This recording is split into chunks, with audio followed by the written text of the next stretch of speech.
നീലിമ 40-30 BJP 40, Aam Aadmi party 30, മറ്റൊന്നും കണക്കിൽപ്പെടാനില്ല. കോൺഗ്രസിലെ തുടർച്ചയായ മൂന്നാം വട്ടം 0 എന്നുള്ള ഹാട്രിക്കിലേക്ക് കോൺഗ്രസ് അടുക്കുന്നു. ഒരല്പനേരം BSP സ്ഥാനാർത്ഥി മുന്നിട്ട് നിൽക്കുന്ന കാഴ്ച കണ്ടായിരുന്നു, അതും മാറിയിരിക്കുകയാണ്. അരവിന്ദ് കെജ്രിവാൾ ഒരിക്കൽ കൂടി ലീഡ് നേടിയിരിക്കുകയാണ്. 386 വോട്ടിന് അരവിന്ദ് കെജ്രിവാൾ മുന്നിലാണ്. അതായത് വ്യക്തമായ ശക്തമായ ഭൂരിപക്ഷത്തോടു കൂടി ആധിപത്യം ഉറപ്പിച്ചിരുന്ന ന്യൂഡൽഹിയിൽ നിലനിൽപ്പിനായി ചക്രശ്വാസം വലിക്കുന്ന അരവിന്ദ് കെജ്രിവാളും അധികാരത്തിൽ നിന്ന് ഏറെക്കുറെ തൂത്തെറിയപ്പെടും എന്ന് ഉറപ്പിച്ച ആം ആദ്മി പാർട്ടിയും. നിൽമ, ഇതിൽ ഡൽഹിയുടെ കാര്യം എടുക്കുകയാണെങ്കിൽ കോൺഗ്രസിന്റെ ഒരു ചിത്രത്തിലേക്ക് വന്നാൽ ഡൽഹി സംസ്ഥാന രൂപീകരണം മുതൽ 15 വർഷക്കാലം തുടർച്ചയായി ഭരിച്ച പാരമ്പര്യമുള്ള കോൺഗ്രസ് പിന്നീട് ആപ്പ് ആ സ്ഥാനത്തേക്ക് കയറി വരികയാണ്. 10 വർഷം അവിടെ ഒരു സീറ്റിൽ പോലും വിജയിക്കാനാവാതെ സംപൂജ്യരായി നിന്ന കോൺഗ്രസ് ഇത്തവണയും ആ സംപൂജ്യ പദവി നിലനിർത്തുന്നു എന്ന് വേണം ഈ ഘട്ടത്തിൽ അനുമാനിക്കാൻ. ഒരു സീറ്റിൽ പോലും അവർക്ക് ചില സമയങ്ങളിൽ മാത്രം ഒന്ന് കയറി വന്നു എന്നതൊഴിച്ചാൽ ഒരു സീറ്റിനപ്പുറത്തേക്ക് കോൺഗ്രസിന് ഒരു സാധ്യതയും ഈ ഘട്ടത്തിൽ നമുക്ക് കൽപ്പിക്കാൻ കഴിയുന്നതല്ല. വളരെ കൃത്യമായി ട്രെൻഡ് പുറത്തു വന്നിരിക്കുകയാണ്. ഇതിൽ നിന്ന് BJP വളരെ കൃത്യമായ നമ്പർ തികച്ചിരിക്കുകയാണ്. ലീഡ് നിലയിൽ 40 സീറ്റ് എന്ന് പറയുമ്പോൾ ആ സീറ്റിൽ നിന്ന് പുറകോട്ട് പോകാനുള്ള ഒരു സാധ്യതയും തൽക്കാലമില്ല എന്നാണ് രാഷ്ട്രീയ വിശകലനങ്ങൾ പുറത്തു വരുന്നത്. ആപ്പ് അവരുടെ നില ചെറുതായി ഒന്ന് മെച്ചപ്പെടുത്തിയെന്ന് വേണം പറയാൻ 30 സീറ്റിലേക്ക്. പക്ഷേ ഇത് ഏതൊക്കെ മേഖലകളിലാണ് ആപ്പിന്റെ കടന്നുകയറ്റം ഈ ഘട്ടത്തിൽ ചെറിയ തോതിലെങ്കിലും ഉണ്ടായത് എന്ന് പരിശോധിക്കേണ്ടിയിരിക്കുന്നു. ഗൗതം, ആപ്പിനെ തുണച്ചത് ഏതൊക്കെ മേഖലകളാണ്?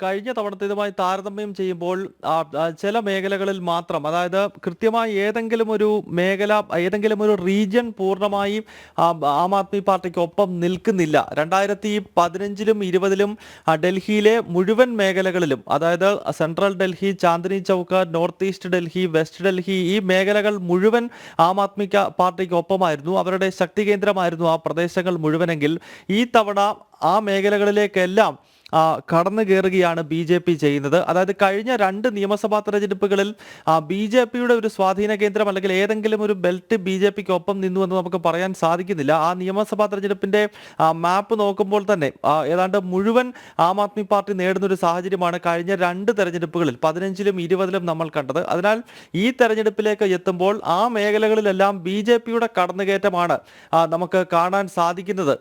BJP ആം ആദ്മി പാർട്ടി നേട്ടമുണ്ടാക്കിയ ഓരോ സ്ഥലങ്ങൾ ന്യൂഡൽഹി എടുത്തു കഴിഞ്ഞാൽ 10-ൽ 5 സീറ്റിൽ ഇപ്പോൾ BJP ലീഡ് ചെയ്യുന്നു. ന്യൂഡൽഹിയിൽ ആം ആദ്മി പാർട്ടിക്ക് വലിയ പരിക്കുകൾ ഏറ്റിട്ടില്ല. 10-ൽ 4 സീറ്റിലെങ്കിലും അവർക്ക് ലീഡ് ചെയ്യാൻ സാധിക്കുന്നുണ്ട്. ചാന്ദിനി ചൗക്കിലേക്ക് വരികയാണെങ്കിൽ BJP 7, ആം ആദ്മി പാർട്ടി 3 എന്നിങ്ങനെയാണ്. ചാന്ദിനി ചൗക്ക് മേഖലയിൽ 10 സീറ്റാണുള്ളത്. അതിൽ BJP 7 ആം ആദ്മി 3 അതോടൊപ്പം തന്നെ സൗത്ത് ഡൽഹിയിലേക്ക് വന്നാൽ അവിടെയും BJPയുടെ ആധിപത്യമാണ്. BJP 10-ൽ 6 സീറ്റിൽ സൗത്ത് ഡൽഹിയിൽ ലീഡ് ചെയ്യുമ്പോൾ ആം ആദ്മി പാർട്ടി അവിടെ 4 സീറ്റിലാണ് ലീഡ് ചെയ്തത്. വെസ്റ്റ് ഡൽഹിയിലേക്ക് വന്നു കഴിഞ്ഞാൽ അവിടെ BJPയുടെ ഒരു വലിയ ആധിപത്യമാണ്. 10-ൽ 8 സീറ്റിൽ വെസ്റ്റ് ഡൽഹിയിൽ BJP ലീഡ് ചെയ്തു. ആം ആദ്മി പാർട്ടി 2 ലീഡ് ചെയ്യുന്നത്. ഈസ്റ്റ് ഡൽഹിയിലെ 10 സീറ്റിൽ BJP 6 ആം ആദ്മി പാർട്ടി 4 സീറ്റിലും ലീഡ് ചെയ്യുന്നുണ്ട്. അതോടൊപ്പം തന്നെ നോർത്ത് ഈസ്റ്റ് ഡൽഹിയിലേക്ക് വന്നു കഴിഞ്ഞാൽ അവിടെ ആം ആദ്മിക്ക് വലിയ പരിക്കുകളില്ല. നോർത്ത് ഈസ്റ്റ് ഡൽഹിയിൽ 10-ൽ 5 എന്നിങ്ങനെയാണ്. അപ്പോൾ നമ്മളിത് നോക്കുമ്പോൾ മനസ്സിലാക്കാൻ സാധിക്കുന്നത് ഏതെങ്കിലും ഒരു റീജിയണിൽ ആം ആദ്മി പാർട്ടിയുടെ സമ്പൂർണ്ണമായ ഒരു ആധിപത്യം വരുന്നില്ല. മറിച്ച് ഗൗതം പറഞ്ഞു വരുന്നത് ഏതെങ്കിലും ഒരു മേഖലയിൽ ആം ആദ്മി പാർട്ടിയുടെ സമ്പൂർണമായ ആധിപത്യം വരുന്നില്ല എന്ന് മാത്രമല്ല, എല്ലാ മേഖലകളിലും സംസ്ഥാനമൊട്ടാകെ ആം ആദ്മി പാർട്ടിക്ക് കൃത്യമായ തിരിച്ചടി നേരിടുന്നു എന്നുള്ളതാണ്. കണക്കുകൾ മാത്രം ബാക്കി, അവസാന ഫിഗർ മാത്രം ബാക്കി. കാര്യം ഗൗതം തന്നെ പറഞ്ഞതുപോലെ 60, 62, 65 സീറ്റ് നേടി 70-ൽ സമ്പൂർണ്ണ ആധിപത്യം സ്ഥാപിച്ചിരുന്ന ഇടത്താണ് ഇന്ന് 31 സീറ്റിലേക്ക് ഈ ഘട്ടത്തിൽ എത്തി നിൽക്കുന്നത്. മറ്റൊരു വിശേഷം പങ്കുവയ്ക്കാനുള്ളത്, രാജ്യത്ത് ഉണർന്നിരിക്കുന്നതിൽ തെരഞ്ഞെടുപ്പ് ഫലം അറിയാത്ത ഒരേ ഒരാൾ മാത്രമേ ഉള്ളൂ. അത് വയനാട് MP ആണ്. വയനാട് MP പ്രിയങ്ക അല്പം മുമ്പ് കണ്ണൂർ വിമാനത്താവളത്തിൽ ഇറങ്ങിയിട്ടുണ്ട്. വയനാട്ടിലേക്കുള്ള യാത്രാമധ്യയാണ്. തെരഞ്ഞെടുപ്പ് വിഷയത്തിൽ പ്രതികരിക്കാൻ സമയമായിട്ടില്ല എന്നും തെരഞ്ഞെടുപ്പ് ഫലം കണ്ടിട്ടില്ല എന്നും പ്രിയങ്ക മാധ്യമപ്രവർത്തകരോട് പറഞ്ഞു എന്നുള്ള വാർത്ത കൂടി എത്തിക്കുന്നു. 39 BJP, 31 ആം ആദ്മി പാർട്ടി, കോൺഗ്രസ് 0. ഒപ്പം അയോധ്യ ഉൾപ്പെടുന്ന മിൽക്കിപൂരിൽ നിന്നും വളരെ ശുഭകരമായ ഒരു വാർത്ത വരികയാണ്. വളരെ കൃത്യമായി കഴിഞ്ഞ ലോക്സഭാ തെരഞ്ഞെടുപ്പിൽ മോദി തരംഗം ആഞ്ഞടിച്ചപ്പോൾ അയോധ്യയിൽ എന്തുകൊണ്ട് കാലിടറി എന്നുള്ള വലിയ ചോദ്യം ഉയർന്നിരുന്നു. അവിടെ അയോധ്യ ഉൾക്കൊള്ളുന്ന മിൽക്കിപൂരിൽ ഉപതെരഞ്ഞെടുപ്പിൽ BJPയുടെ സ്ഥാനാർത്ഥി 22,000-ലധികം വോട്ടുകൾക്ക് ലീഡ് ചെയ്യുന്നു എന്ന ശുഭകരമായ വാർത്ത പുറത്തു വരുന്നുണ്ട്. നമുക്കറിയാം അയോധ്യയിൽ എന്താണ് സംഭവിച്ചത്, അവിടുത്തെ പോപ്പുലേഷന്റെ സ്ഥിതി എന്താണ്, ഏത് വിഭാഗമാണ് അവിടെ ആധിപത്യം കൈയാളുന്നത്. സമാജ്വാദി പാർട്ടി ഉൾപ്പെടെ അവിടെ നടത്തിയ രാഷ്ട്രീയ വളരെ അഭിമാനകരമായ നേട്ടത്തിലേക്ക് 22,000-ലധികം വോട്ടുകൾക്ക് മുന്നിലാണ്. ഒപ്പം തന്നെ മറ്റൊരു ഒളിയമ്പ് വന്നു വീണിരിക്കുകയാണ്. ഒമർ അബ്ദുള്ളയുടെ ആദ്യ പ്രതികരണം और लड़ो आपस में തമ്മിലടി തുടർന്നോളൂ എന്ന് രാഹുലിനും കേജ്രിവാളിനും ഒമർ അബ്ദുള്ളയുടെ പേര് പറയാത്ത പ്രതികരണം വരുന്നു. ഇന്ത്യ മുന്നണിയിൽ ആരാണ് വല്യേട്ടൻ എന്നുള്ള തമ്മിലടി തുടർന്നുകൊള്ളൂ എന്ന് ഒമർ അബ്ദുള്ള പറഞ്ഞിരിക്കുന്നു. കേജ്രിവാൾ വീണ്ടും പിന്നിൽ പോയിരിക്കുകയാണ്.